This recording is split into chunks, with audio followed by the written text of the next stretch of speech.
Hi, we're Diane and Keith Morris from Integrity Automotive. And we support TV 18 and love Life Around the Lake. Hi, Norm Allen with you here from TV 18 Life Around the Lake. All of you who have been donating and helping us with our cause here to keep Project 18 and TV 18 going, I want you to know how much we appreciate that. I also want to remind you that any of you who would like to participate in it, you may do so by making your checks out to FLOW, Friends of Lake of the Woods, a 501c3 nonprofit organization, and you get a tax deduction for all of your donations. You're the reason we're on the air. You're the reason it works, because at TV 18 Life Around the Lake, the stories are all about you. Hi, I'm Janet Ayers and Jim Steele from the General's Quarters Restaurant in the Locust Grove Town Center. And we proudly support TV 18 and we love Life Around the Lake.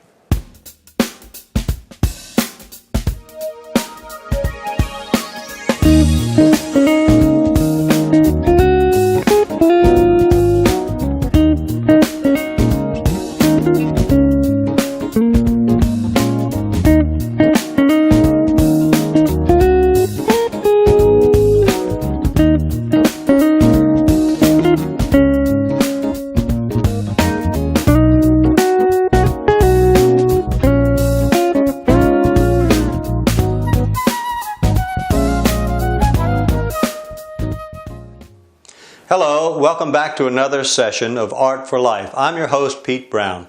When we left off on our last session, we had began this painting and got it through about the third stage. We had an underpainting. We did our design, some thumbnail sketches to decide what we wanted where. We laid out our canvas in thirds to find the hot spots. A third this way, a third this way, and this way, to find that this was going to be a good place for a subject because where those lines intersect. Secondly, we masked in the basic colors, our darks. We set our values. The sky is value 1, this is value 2 in our foreground, this one is like 3, this is 4, maybe this is 6 is our darkest behind our subject, and finally our subject would be like this is 6, this is 5. So this is our subject area, man-made object becomes a subject, a barn. What we're going to try to do now is to add some nuance and interest to this piece. It could pass like it is. It's recognizable as a barn, but that's not what we want. We want to suggest a lot of things. We want to suggest things happening in here that aren't just blatantly obvious. So what we've got basically a red barn that's all faded out. We've got I don't know, a couple silos, which, you know, no one gets excited about, but they're part of our game we're playing here. That game is to create depth in the landscape. Again, we're trying to create a 3D image on a 2D surface. So we do that for several things. Overlapping shapes. This one overlaps that one overlaps this shape, this overlaps the barn and the silos. The silos and barn overlap the trees, and then we have the sky. So overlapping shapes, receding colors. The sky is bluest at the zenith, lightest at the horizon. Our trees are some green showing up here, but pretty much dark down here. The same thing with our silos. So receding colors and receding detail. We don't want a whole lot of detail. We're just creating nuance. We're trying to just create visual interest. So in this foreground, I'm going to do it first. I don't want to get too fancy here. I just want some color in there that'll maybe lighten it up a little bit. If that's our second lightest value, I'm going to pull a little greenish, yellowish stuff in there. I'm mixing primarily on the canvas here. I can put violets. I can even throw some orange in it up at this point, just something to give it color. Reds into it will make it sparkle a little more because it's green. So if I put some reddish tones in there, pushing them up. I had some sky colors in there earlier that I put in on our last session. Just trying to bounce some stuff in there that'll create interest. I'm not going to draw grass in here. I could if I wanted to, but I don't want to do that in the foreground because I don't want you stopping here saying, ooh, look at the pretty blades of grass. So what we want to do is just create interest, nuance here. So I'm putting yellows, reds, etc., just patches of color to lighten this up so that it shows up as our second lightest value. And I'm pushing this brush up and down. Again, how I hold the brush sometimes is flat to the canvas. I'm not drawing with a pencil here. we're painting. So, but get used to handling your tools, and maybe we'll cover that in the next session. Since I want this shape to overlap that one, I am going to push up over that shape so that it looks like weeds, grass, something we planted on purpose as a farmer, I don't know, but something in there to just suggest that this one is in front of that one. And that's all we're doing, is creating some depth here. In this case, we're going to use I'll use some broader strokes, so it's not overly refined, simply just something going on here that suggests something's growing there. And that's probably enough. I got to break this up because it's kind of got crazy with it. All right, let's get uncrazy. Put something darker over it, right in it, in the middle of it. There we go. Push up, and I think whoops. Now I just made a brush mark. That horizontal mark is a brush mark. What I want are brush strokes. There is a difference. A brush stroke is something you've done on purpose and create information. A brush stroke, if I attack the canvas like that, I leave a brush mark. If I land the airplane and take it off, I create a brush stroke. So as I get to some of these areas, if I want to go down instead of up on that, I land the plane and take it off again. It's just simple strokes, okay? So that's, I've got that now a little better shape. This one, I'm going to, since I've got this hill here, this one running that way, this one this way, let's say that this one is shadowed a little more. So I'm going to leave it dark down here, but I'm going to have to brighten the top just a little. So I want nuance there as well. So I'm going to pull some of this over. I'll mix up a lighter version of the greenish, darkish, ish, and maybe just get the top of this showing a little better. But I don't want to kill the dark that's on the bottom of it, because this hill is rolling this way. So we want to make sure that we don't suggest otherwise. They all can't be in the same way. Like the guy that walked to school 6 miles, uphill both ways, that kind of stuff. It's got to be uphill or downhill. In this case, we want this coming down the hill. So we'll leave that a little bit more, a little more here. I've got some violet in there I put in our last session. That's really contrasting nicely now. The complement of violet is yellow. So as I work these yellowish tones in there with it, it creates some shimmer.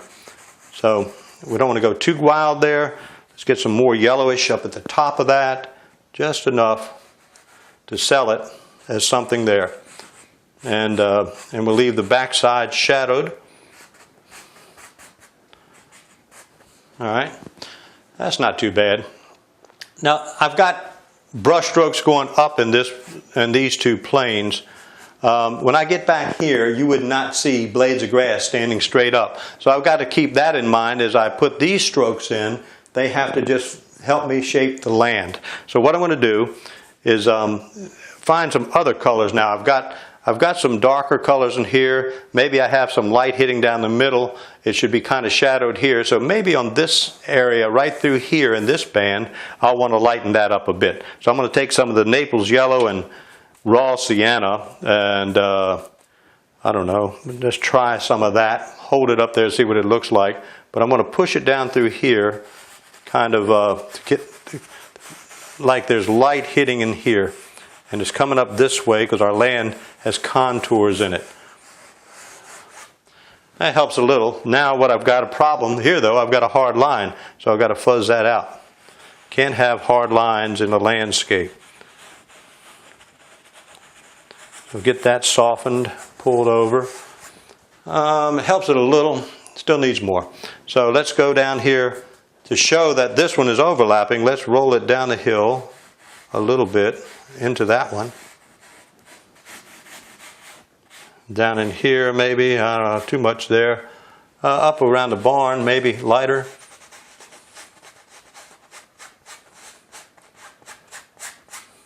So we got some light pouring down through there. Whoa, the sun just came out really bright right there. Okay, now, I need to probably bounce some light behind that subject, but I'm not going to do it on this particular piece. Let's get some other color in there. Right now, I've got these so they're working as far as depth, but I'm not happy with this color. So I'm going to put some reddish tones in there, some orangish tones in there, but I want them, I got to get them at the right value. So again, if the value is right, any color I throw in there is going to work. If the value is wrong, it won't work. So I'm going to try to lighten that up. I'm going to even put a touch of white into this to really lighten it, and that might be a mistake. But we'll find out when we put it up there, and if it's a mistake, we'll fix it. So I'm going to just put some.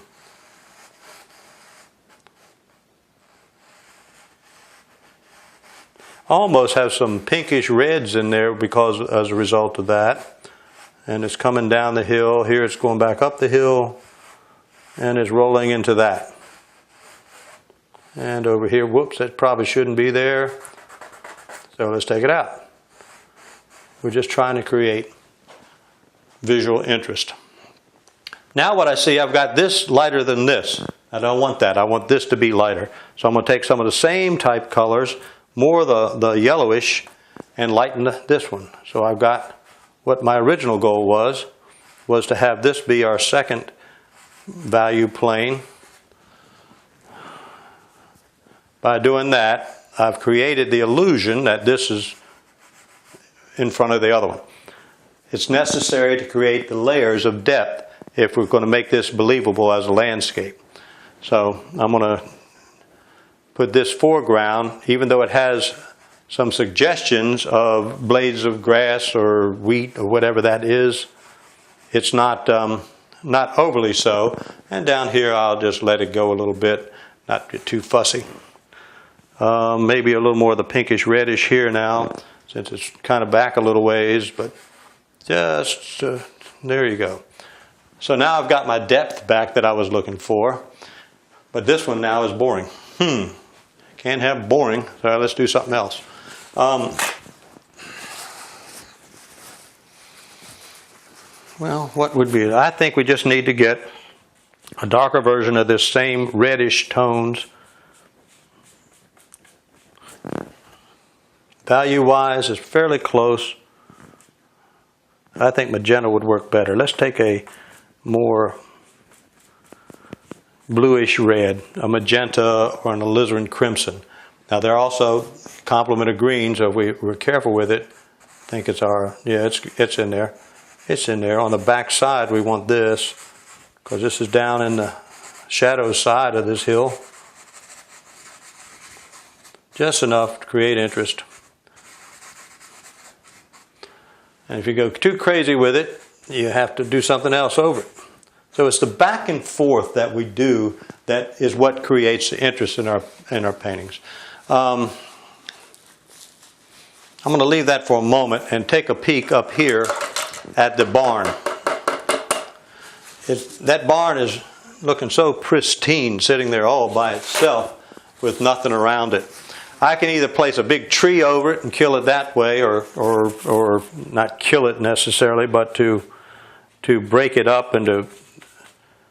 But I don't need the vertical there because of the silos. If this were the only vertical I had, if I didn't have the silos, I'd probably run a tree over it, or at least something vertical to help sell the layers. But I've got these two big verticals here. So I think what I'm going to do is just simply try to put maybe some sort of foliage growth stuff up in here. So I'm pushing stuff up here that might be growing around the barn. That's not a very convincing green. Let's get a little greener green. Not too bright, maybe a little bright because it is in sunshine, but again, I've got a 2-inch brush painting tiny things, but if I use the corners of it, roll it about, I can convince myself that it's foliage over there, and hopefully convince you. Now I got that foliage, and just enough to sell it as such, but right now it doesn't have a shadow, so let's put a shadow under it. So if I do that with a dark, a violet, I'm going to do this very lightly because I don't want to lose everything else. So I'm going to push up some shadow areas into that. Just enough.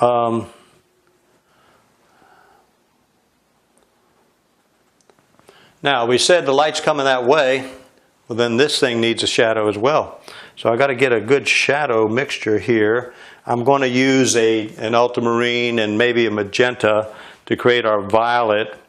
I'll put a little, even maybe a little mixed black in there. So I need a dark here. Now this thing, if the light is coming this way, our shadow is going to kind of follow the form. So I'm going to kind of just rub it out here.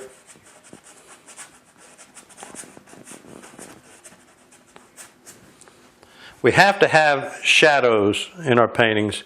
Light and shadow is all this is about. So this shadow is kind of breaking into the grassy areas there, kind of following the shape of the barn.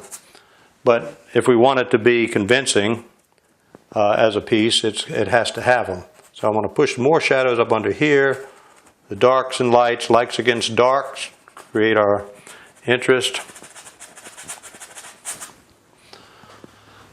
So now we've got a little more convincing thing anchoring the barn. I think I need a little more in here, and I also need a little shadow over there around those silos because they're kind of just out there with the foliage around them isn't defined enough, so I'm just going to push some shadow area up in there.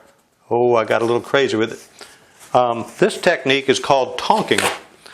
I take a paper towel. I don't like what I have there. So I'm going to take a paper towel, lay over what I just put down, rub my thumb over it very hard, and lift off most of it. That's called tonking.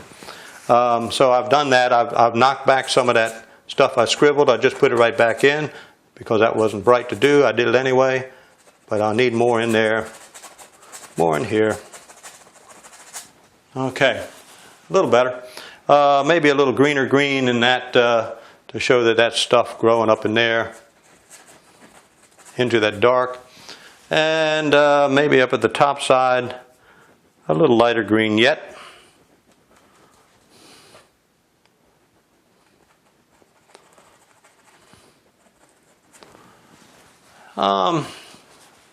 Not terrible, but I think what I'll do on this one is call it a day on this one. I'll take it aside. I'll set it aside for a week or two. I'll take another look at it, and I may put some final details. One right now I can see that I need is sky color off the barn roof.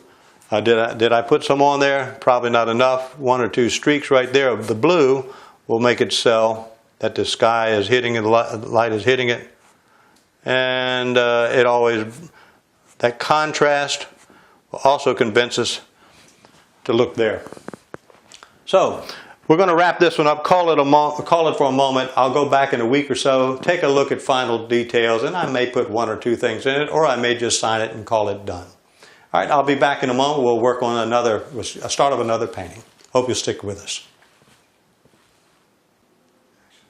Hello, welcome to Art for Life. I'm your host, Pete Brown. Welcome back. We just finished up the barn painting, and I, as promised earlier, want to have something for everyone, whether you're a beginner, an intermediate painter, or an advanced painter. We're going to try something that's rather advanced, rather fun. I'm going to take a pencil. I've broken the point off of it. I've got some red ink here. This is something completely different, as Monty Python would say. So this is what we're going to do. We're going to sketch out the scene we're going to paint, and then paint it out of primo with one pass. No underpainting, no nothing. So my only underpainting is going to be this little sketch with a broken pencil. One of the things that's near and dear to me, as I mentioned earlier, are boats. In family vacations to the Caribbean, one of my favorite things was to watch the little fishing boats pull up on the beaches or out fishing. So we're going to do a little scene, as I recall, down in St. Lucia area. So we've got a little shoreline here. We're going to have a boat, I don't know, right here maybe. There's our boat. He's just kind of fishing boat, kind of in the water. I don't know, something like that. And we're going to have a palm tree maybe right beside it up here. There's a palm tree. Well, there's another one over here, and they're just leaning all over the place. The ink's running, but that's okay. Back here are some mountain ranges, like the Pitons, I guess they were. Something like that. And so there's our underpainting. A boat. We could put 2 boats. Let's put another one so it's not alone, so we don't make it lonely. We'll have another boat right here. 2 boats. And we never want an even number of anything, so let's put 3 boats. All right. One of them will be the star. We're not sure which now. So that's our underpainting. Simply with a little bit of ink. And let's hope that dries enough that we can paint over it. But I'll just blot it a little bit, hopefully speed the process. So in this one, alla prima, that means in one pass, the first coat. It means many things to many people, as I've heard it defined many different ways. But what we're going to do right now is paint this thing with nothing but one pass. So I have to mix my colors that I want. In this case, my sky color is going to go in first. I'm going to lay in the sky with this palette knife. I'll probably push it around with the brush some too, but we just want to get paint on the canvas. This is basically a gessoed and toned canvas, that's all. There's nothing fancy. I didn't underpaint it. I did tone it slightly, as I like to do all my canvases, but it's not necessary, particularly when you're doing something like this in an alla prima. And I'm also demonstrating how to paint with a palette knife today, so hopefully that's of interest as well.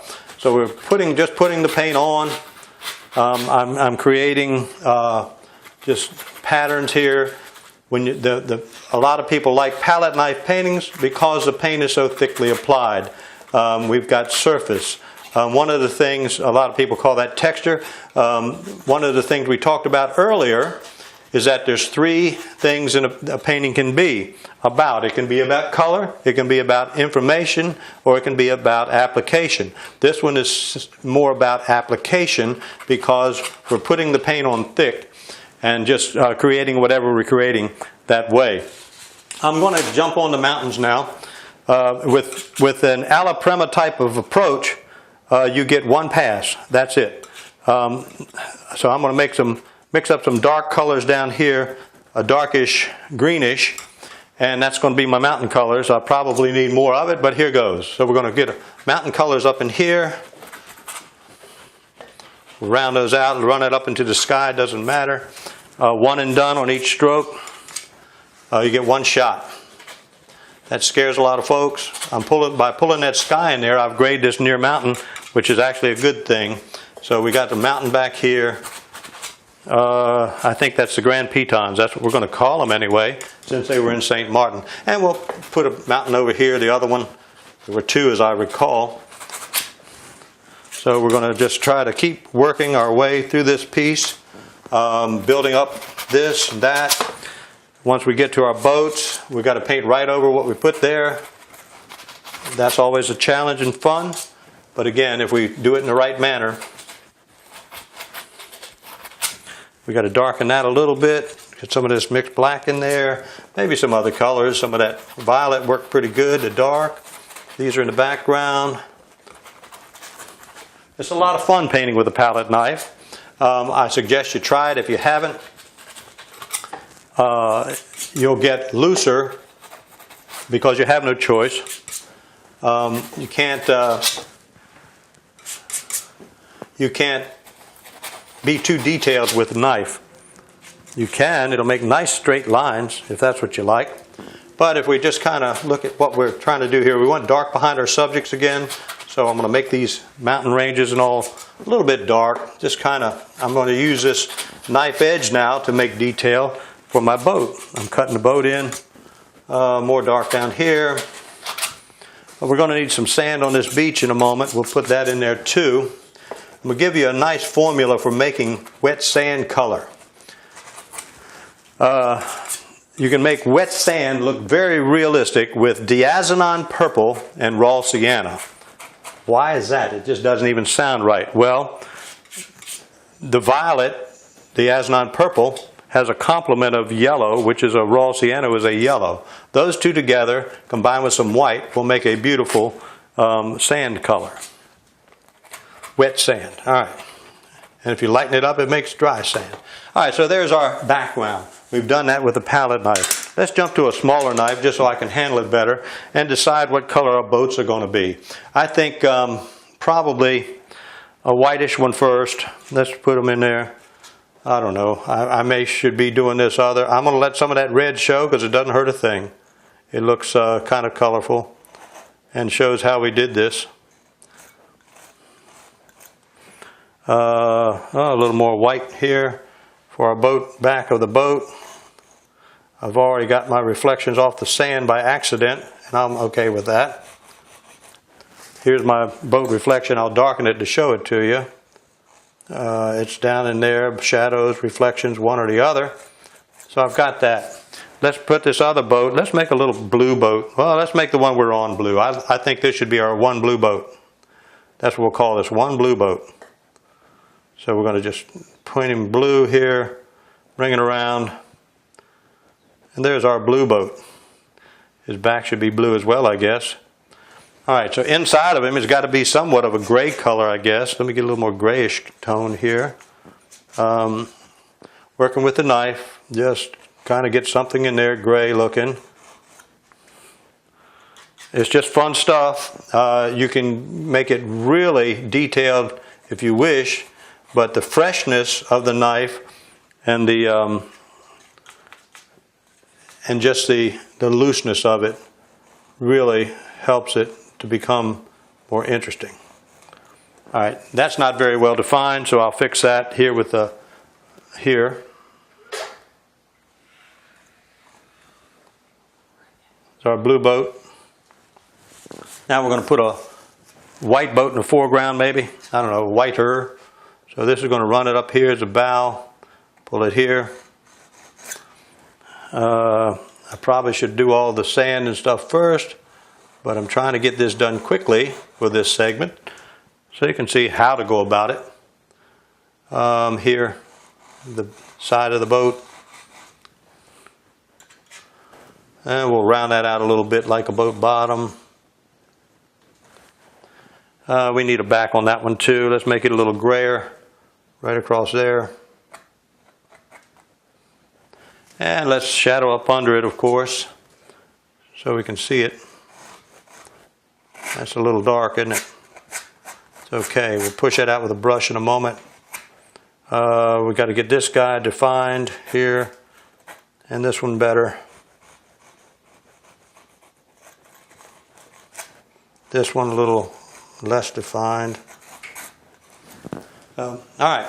So what I'm going to do now is move us forward a little bit, try to make some of that sand color I just told you about. So we're going to take that, we're going to take a little purplish, a little sienna-ish, put some white in it, and that's going to be sand. So let's get it spread quickly. It's got to be a little whiter than that. So we're going to just push sand all up in here. I probably need to convert to a brush, but I want to show you how much you can accomplish with simply a palette knife. If we just keep it moving here, we'll do that. So we're putting thick paint on this sandy beach. More of that, more of this. Over here, we'll just pull some sand here, kill some of that purple that I overdid.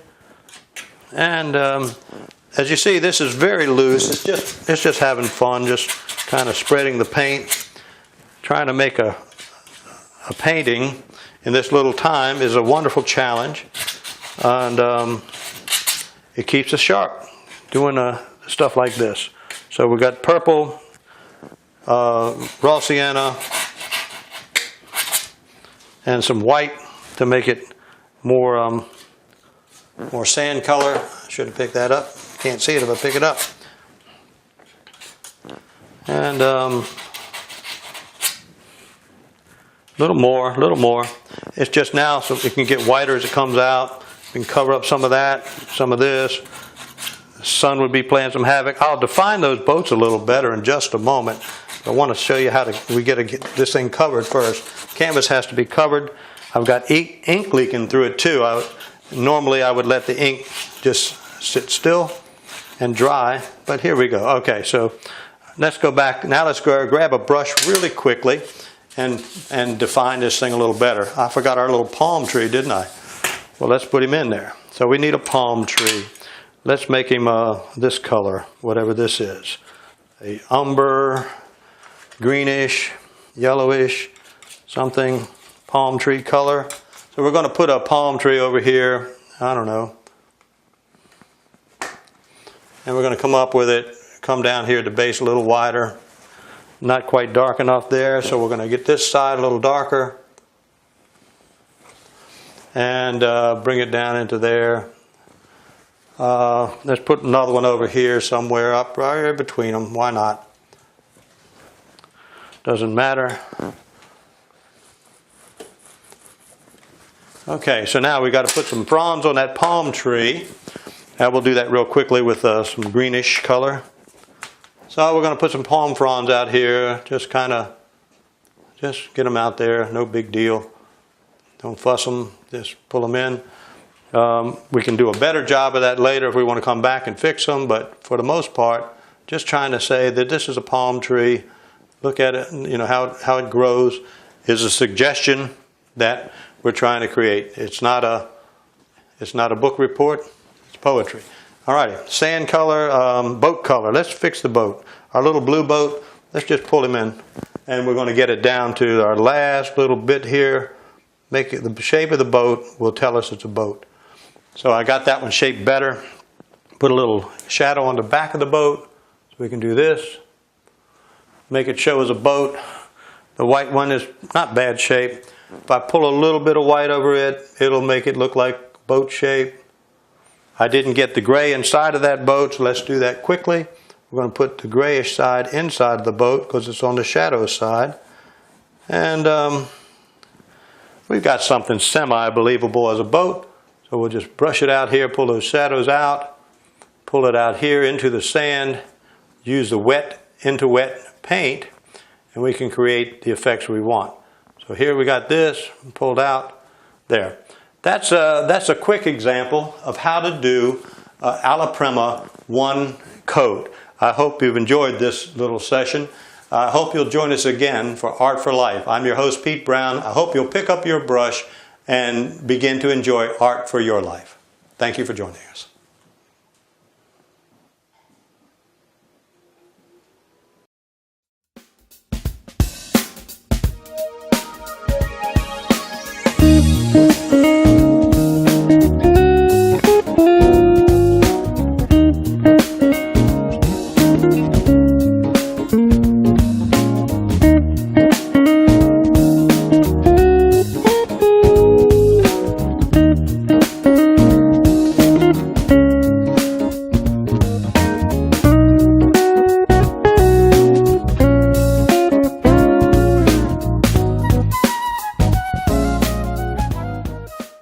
This is the crew from the Flower Cottage. We are excited to support TV18. We love life around the lake. This is Michael from Red, White, Blue, and Brew, your neighborhood shop for beer, wine, and cheese. We love TV18 and life around the lake.